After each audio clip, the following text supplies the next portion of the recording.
Քաղաքացիների կողքին լինելու, նրանց օգնելու ցանկությունը, սերը ծառայության նկատմամբ համայնքի բնակիչների խնդիրներին արագ արձագանքելու ցանկությունը 2025 թվականի լավագույն համայնքային ոստիկան ճանաչված Տիգրան Իսկանդարյանին 13 տարի առաջ բերեց ոստիկանություն։ Այսօր համայնքային ոստիկանի առջև դրված նպատակներից են քաղաքացիների հասարակության եւ ոստիկանության ամուր կապի ձևավորումը։ Տիգրան Իսկանդարյանը նշում է, որ անչափահասների հետ աշխատանքը յուրատեսակ մոտեցում է պահանջում։ Դա շատ նուրբ զգայուն աշխատանք է։ Դպրոցականների հետ հաճախակի հանդիպումները, անկեղծ զրույցներն ու խորհուրդները նպաստում են նրանց, որպես օրինապահ քաղաքացի ձևավորմանը։ Ամենօրյա շփման մեջ ենք գտնվում իմ կողմից բացարկող վարչական տարածքի դպրոցների հետ, մշտապես այցելում ենք դասարանները, զրուցում երեխաների հետ։ Ես բոլոր երեխաների հետ շփվում եմ այնպես, ոնց կշփվեմ իմ երեխաների հետ։ Կարծում եմ դա է, որ իրանք ինձ ավելի լավ են հասկանում, ես եմ իրանք ավելի լավ հասկանում եւ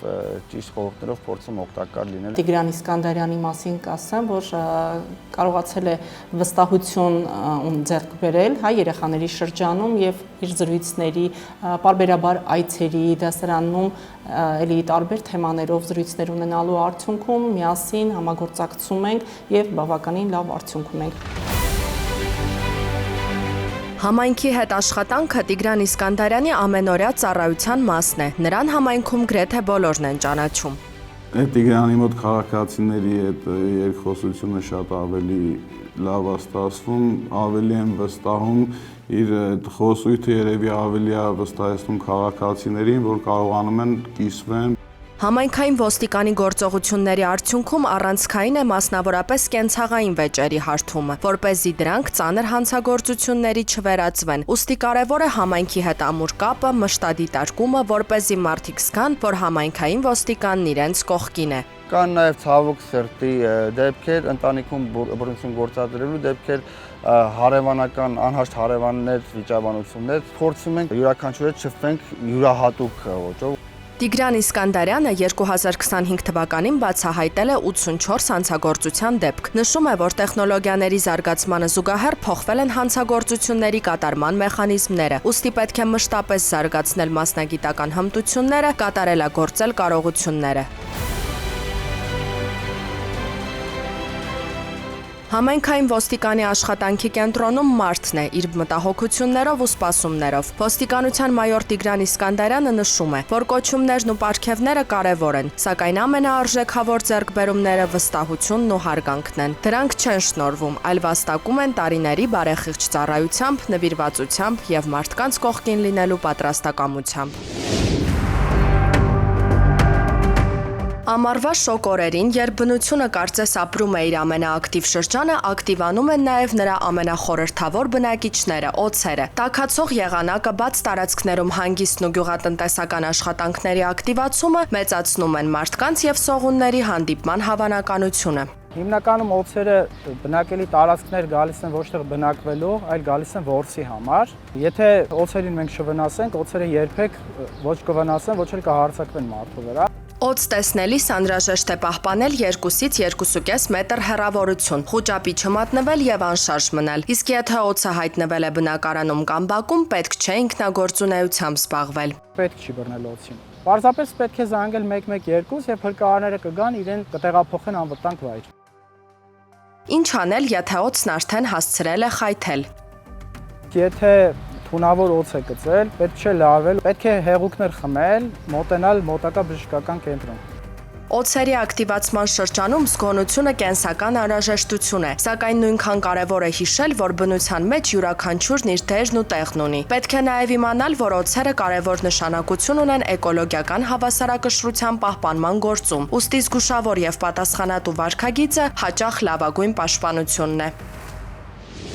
Երկրաշարժը բնական աղետ է, այն հնարավոր չէ կանխել, սակայն որոշ վարքականոնների պահպանումը կօգնի արտակարգ իրավիճակում ճիշտ կողմնորոշվել։ Երկրաշարժի ժամանակ պատը սպառվելու համար շենքի ներսում առավել ապահով հատվածներն են հիմնական եւ ներքին կրող պատերը, դրանցում առկա դռների բացվածքները։ Անհրաժեշտ է նախապես կազմել տարհանման պլան եւ մի քանի անգամ փորձարկել այն։ Ճշտել բնակարանի, աշխատավայրի, դպրոցի տարհանման ելքերը, հնարավոր ուղիներն ու ելքի դռների կիրառականությունը։ ծառայությունը։ Հստակեցնել այն տարածքը, որը տարհանումից հետո պետք է ծառայի որպես հավաքատեղի։ Այն պետք է լինի բաց, ազատ տարածություն, հեռու շենք շինություններից, ենթակառուցվածքներից։ Պետք է նվազեցնել տվյալ միջավայրում առկա ռիսկերը, ելքերն ազատել տարհանման ժամանակ խոչընդոտ հանդիսացող առարկաներից, մեծածավալ առարկաներ չտեղադրել կահույքի վրա։ Նախապես ունենալ առաջին անհրաժեշտության իրերով պայուսակ, որի մեջ պետք է լինի դեղատուփ, մարտկոցով ռադիոընդունիչ, գրպանի լապտեր, սուլիչ,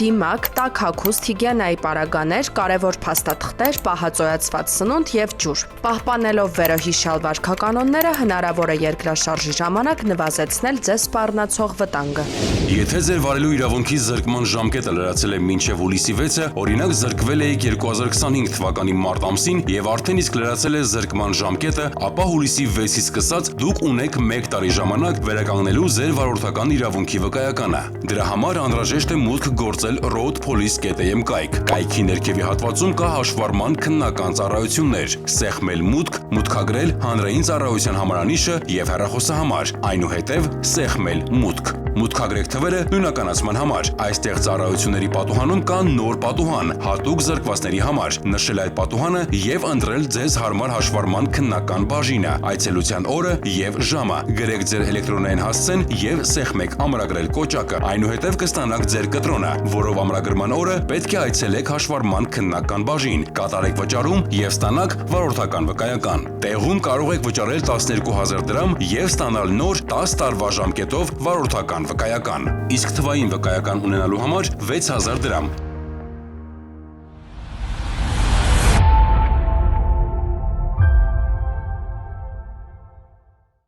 Ըստ ճանապարհային երթևեկության կանոնների 88-րդ կետի վարորդներին արգելվում է մուտք գործել խաչմերուկ, եթե առջևում երթևեկության ուղղությամբ առաջացել է խցանում, որը կհարկադրի կանգ առնել եւ կստեղծի խոչընդոտ հատող ճանապարհով տրանսպորտային միջոցների երթևեկության համար։ Այս կանոնի խախտումը վարչական իրավախախտումների վերաբերյալ օրենսգրքի 124-րդ հոդվածի 5-րդ կետի համաձայն առաջացնում է տուգանքի նշանակում սահմանված նվազագույն աշխատավարձի հնգապատիկի 5000 դրամի չափով եւ տուգանային 1 միավորի կիրառում։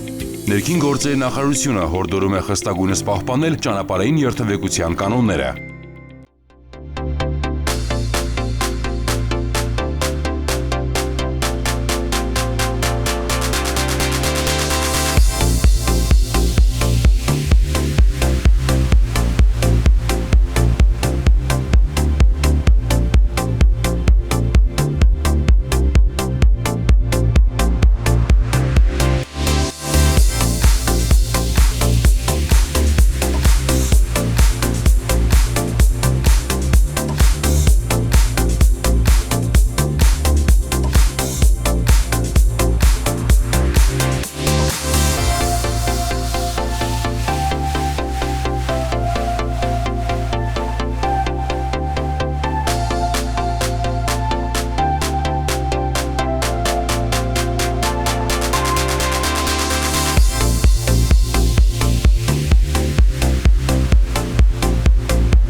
Ամռան ամիսներին ավտոմեքենայի սրահում ջերմաստիճանը կարող է հասնել 60 աստիճան եւ ավելի։ Այդպիսի պայմաններում որոշ իրեր տաքանալով կարող են պայթել կամ դառնալ հրդեհի պատճառ։ Հիշեք, ավտոմեքենայի տաքացած սրահում չի կարելի թողնել էլեկտրոնային սարքեր, հեռախոս, համակարգիչ, power bank, պլանշետ։ Շոկը վնասում է մարտկոցը, ինչը կարող է դառնալ պայթունի կամ հրդեհի պատճառ։ Կրակայրիչ, բարձր ջերմաստիճանից այն կարող է պայթել։ Ավտոխնամքի միջոցներ, յուղեր, քիմիական նյութեր, դրանք շոկից կարող են այրվող գոլորշիներ արձակել։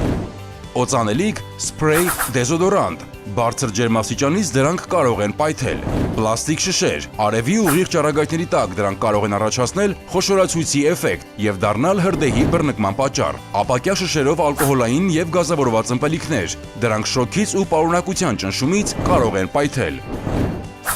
Ջերմության նկատմամբ զգայուն իրերը չպետք է թողնել մեքենայում, նույնիսկ մի քանի րոպե։ Կարևոր է իմանալ նաև, որ արևի տակ մեքենայի սրահի ջերմաստիճանը փակ ապակիների պայմաններում ընդամենը 20-30 րոպեում կարող է բարձրանալ մինչև 50-ից 70 աստիճան։